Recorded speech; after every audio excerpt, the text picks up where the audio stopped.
Focusing on forensic और medico legal autopsy. अच्छा, यहाँ पे मेडिको लीगल भी जो वर्ड है, it is related with some legal thing, that's why it is also known as forensic autopsy. मैंने आपको ऑलरेडी बताया है, forensic is something that particular science which is related with law, है ना, इसी वजह से मेडिको लीगल हो गया। अब इसका पर्पस क्या है, what is the purpose of forensic autopsy या फिर medico legal autopsy? So forensic autopsies are conducted when the cause of death is suspicious और अनक्लियर। कब होती है फोरेंसिक अटॉप्सी या मेडिको लीगल अटॉप्सी? जब डेथ हो, सडन डेथ हो, सस्पिशियस डेथ हो, रीजन अनक्लियर हो, तब जाके फोरेंसिक अटॉप्सी होती है। They are often performed in cases of homicide, very important, suicide and accidental death, और when the disease was not under medical care. ठीक है, अगर कोई पर्सन अच्छा खासा था, अच्छा भला था, कोई उसको बीमारी नहीं थी, कोई उसको इशू नहीं था, डिजीज डिसऑर्डर नहीं था, या सडनली अगर उसकी डेथ हो जाती है तो वो क्वेश्चनेबल होगी, है ना। जब कोई प्रॉब्लम ही नहीं थी तो इस पर्सन की डेथ कैसे हो गई? तो ऐसी सिचुएशन में फोरेंसिक या मेडिको लीगल अटॉप्सी होती है। होमिसाइड के केस में ऑफ कोर्स होती है, सुसाइड के केस में भी होती है, आपको पता है, राइट। सुसाइड के केसेस में अटॉप्सी तो बहुत ज़्यादा इंपॉर्टेंट हो जाती है, भले ही ये बहुत ज़्यादा क्लियर हो कि पर्सन ने हैंग करके खुद को खुद को खुद को सुसाइड करा है, खुद को नुकसान पहुंचाया है, राइट। फिर भी अटॉप्सी होती ही है, ये एक बहुत इंपॉर्टेंट प्रोसीजर है। एक्सीडेंटल डेथ के केसेस में भी होती है। पर आप देखोगे, जब किसी पर्सन ने सुसाइड करा है तो अटॉप्सी होती है, पोस्टमार्टम होता है। या फिर अगर किसी पर्सन की डेथ होती है, ठीक है, किसी की हार्ट अटैक से डेथ होगी, तो क्या होगी? अटॉप्सी नहीं होगी, because it is very obvious that उस पर्सन को हार्ट अटैक हुआ है, उसको बहुत टाइम से हार्ट इशू चल रहा था, ही वॉज और she was an old lady और अ मैन। ठीक है, तो ये रीज़न यहाँ पे क्लियर हो जाता है, इस वजह से ऑटोप्सी नहीं होती, मेडिको लीगल ऑटोप्सी नहीं होती है। अगर फैमिली वाले फिर भी अगर इंसिस्ट करते हैं तो कराई जाती है, बट टेक्निकली नहीं होती है। ठीक है, प्रोसीजर क्या होता है? Forensic pathologist thoroughly examine the body and collect evidences। अब इसमें एविडेंस भी कलेक्ट करना पड़ता है, जैसे कि blood, tissue, fluids, aid in legal investigation. क्यों? क्योंकि आपको जब as a expert witness court जाना पड़ेगा तो आपको बताना पड़ेगा ना कि what is the real reason, आपने कौन कौन से एविडेंसेस कलेक्ट भी किए थे। दे डॉक्यूमेंट द इंजरी, आपको इंजरी भी डॉक्यूमेंट करनी पड़ेगी, सैम्पल कलेक्ट करने पड़ेंगे ताकि उसके टॉक्सिकोलॉजिकल एनालिसिस करे जा सके, टॉक्सिकोलॉजी टेस्ट उसकी हो सके। Provide information that may be crucial in criminal और सिविल कोर्ट केसेस। ठीक है, चाहे वो क्रिमिनल केस हो चाहे वो सिविल केस हो, उसमें आपको एविडेंसेस प्रोड्यूस करने पड़ेंगे। इसी वजह से डॉक्यूमेंटेशन आपको करनी है, एविडेंसेस आपको कलेक्ट करने हैं, और जो भी पॉसिबल टेस्ट होने हैं जैसे कि टॉक्सिकोलॉजी टेस्ट, तो उसके लिए आपको विसरा भी प्रिजर्व करना पड़ेगा। Now, a forensic autopsy is a particular examination of a deceased person's body that is performed by forensic pathologist to determine the cause of death and manner of death। Cause of death भी हमें पता करना होता है, manner of death भी हमें पता करना होता है। It is a critical procedure in legal investigation, particularly in cases where the circumstances surrounding the death are very suspicious, unclear, and involve some potential criminal activity. Here we have some important key aspects in the case of suspicious और unclear death जिसमें forensic autopsy होती है। तो सबसे पहले हमें देखना है कि what is the objective, what is the clinical significance, what is the examination process, why we document it, collecting evidences, toxicology test, trace evidences, expert testimony, and interaction with the law enforcement. Let's see one by one. Talking about objective, the primary goal of forensic autopsy is to gather evidence, है ना, that can aid in legal investigation.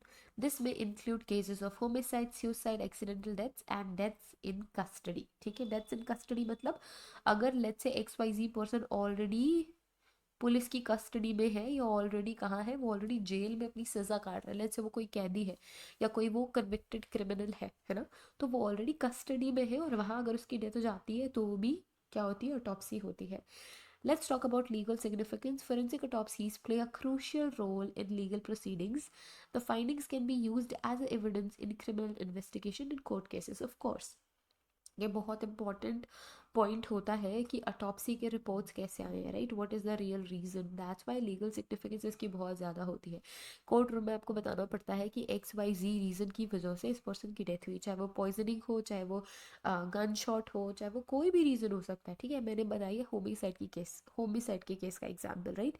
ऐसे ही XYZ n number of types हो सकते हैं। Okay, the forensic pathologist may be called upon to testing about their findings, और आपको court में भी बुलाया जा सकता है as expert witness to testify your findings कि आपने किस तरीके से इस सब चीज़ों को डिस्कवर करा. टॉकिंग अबाउट एग्जामिनेशन प्रोसेस, जो फोरेंसिक पैथोलॉजिस्ट होते हैं they perform a comprehensive examination of the body that document the injuries, wounds, and other physical evidence which can be seen. They may collect samples for toxicology testing to identify the presence of drugs, poison या फिर कोई भी other chemical substance in the body. Documentation is very important. Detailed documentation is very important, and it is a key aspect in forensic autopsies. Pathologists record their observations, measurements, findings in a comprehensive report. The report may be including photographs, diagrams, and illustrate injuries or relevant details. तो ये सारी चीज़ें आपको document करनी है कि अगर कभी भी आपको कोर्ट की प्रोसीडिंग्स में अगर ये प्रोड्यूस करनी पड़ी तो आपके पास रहनी चाहिए. Now collecting evidences. In addition of examining the body, forensic pathologist collect and preserve evidences such as clothing, such as personal effects such as biological sample, body fluid, etc. These items can be crucial in linking the disease to a particular location, person or a particular event.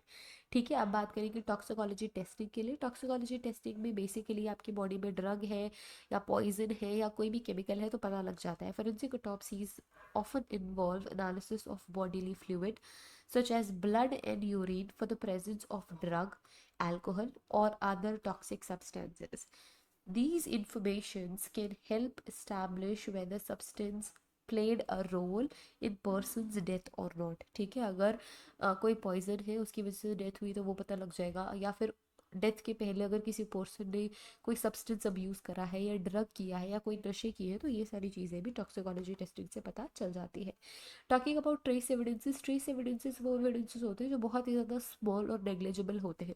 The forensic pathologist may also examine the body for trace evidences such as fibre is a trace evidence, hair is a trace evidence, and other material such could provide additional clues about the circumstances surrounding the death is under the radar of that forensic pathologist. ठीक है, let's say अगर आपके पास कोई dead body आई है autopsy के लिए और उसकी बॉडी में लेट्स से आपको ग्रीन कलर के फाइबर्स मिल रहे हैं, ओके हो सकता है कि उस बॉडी को किसी ग्रीन कलर के कारपेट पे रैप किया गया हो, है ना, तो यहाँ से आप उसको लिंक कर सकते हो. ये जो छोटे छोटे एविडेंसेस होते हैं बहुत ही इजीली नेग्लिजिबल होते हैं, बट इन एविडेंसेस को भी आपको ध्यान में रखना है, ध्यान से देखना है. ये सारे एविडेंसेस ट्रेस एविडेंसेस कहलाते हैं. Now talking about expert testimony, the forensic pathologist who conduct the autopsy may be called upon to testify in the court as an expert witness. आपको बुलाया जा सकता है एज ए एक्सपर्ट विटनेस क्योंकि जो आपकी मेडिकल फाइंडिंग्स है वहाँ पे जो जजेस होंगे, जो लॉयर्स होंगे, उनको समझ में नहीं आएगी. You will be the only person जिसको ये चीज़ समझ में आएगी, और आपने एक पर्टिकुलर फील्ड में एजुकेशन ली है. So you will be the expert person and you can be the expert witness क्योंकि आपने वो पर्टिकुलर केस हैंडल करा है. लेट्स से आपने वो ऑटोप्सी करी है, आपने ऑटोप्सी फाइंडिंग्स को रिपोर्ट बनाई है अगर उसकी, तो आपको ही एज अ एक्सपर्ट विटनेस बुलाया जाएगा ताकि आप सिंपल लैंग्वेज में वहाँ पे जजेस को और लॉयर्स को ये समझा सको कि ये फाइंडिंग्स का मतलब कैसे है और किस तरीके से ये फाइंडिंग्स आई है. दे present they present their findings and interpretations to help the court understand the cause and manner of death. ठीक है, इनको बताना पड़ेगा लेमन लैंग्वेज में कि भाई ये ऐसे ऐसे अगर ऑब्जर्वेशंस होती है तो इसका रिजल्ट ये होता है, like that. Now interacting with law enforcement, the forensic pathologist often collaborate closely with law enforcement agencies providing insight that can guide investigations. अब ये इन्वेस्टिगेटिंग एजेंसी कुछ भी हो सकती है सीबीआई हो सकती है एनआईए हो सकती है हमारी रीजनल पुलिस हो, राइट. तो ये इन्वेस्टिगेटिव एजेंसी हो गई, उससे आपको क्लोजली एसोसिएशन रखना है and then you have to guide them as well. They we practice in crime scene examination and work with detective to build comprehensive understanding of the case. वो आपके पास आ सकते हैं, पूछ सकते हैं related to that particular PM report की इसका मतलब क्या होता है, इसका क्या इफेक्ट आ रहा है, लेट्स से आपने जो देखा उसका मतलब क्या है, ये सारी चीज़ें आपसे पूछी जा सकती है.